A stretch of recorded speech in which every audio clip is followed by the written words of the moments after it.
une des premières traces qu'on peut avoir, c'est quand les hommes préhistoriques taillent des silex, des bifaces, qui ont des formes soit de triangle ou de gouttes d'eau.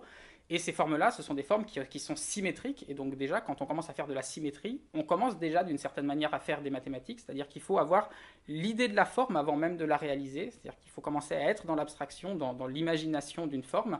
C'est un peu comme ces petits jeux qu'on a sur les cahiers d'enfants où on a la moitié d'un arbre ou la moitié d'un bonhomme. Et puis après, il faut reconstituer l'autre moitié en symétrie. Donc ça, c'est déjà des premières mathématiques. Et puis après, il y a évidemment le comptage. On a retrouvé des traces, par exemple, d'os sur lesquels il y a des tailles qui sont faites. On ne sait pas exactement ce qu'ils comptaient avec ça.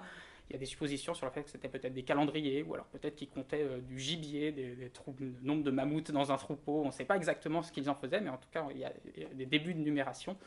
Et puis après, dans la préhistoire, quand les hommes commencent à se sédentariser, on commence à voir aussi apparaître de la géométrie dans l'art, notamment dans les poteries. C'est-à-dire souvent les poteries sont décorées avec des motifs géométriques, et il y en a certains qui sont très complexes, et donc après on peut les étudier, on peut les classer en différentes catégories. Aujourd'hui, on sait par exemple que si on regarde les frises, c'est-à-dire les bandes géométriques qui entourent complètement un pot, eh bien il y a 7 catégories géométriques de frises.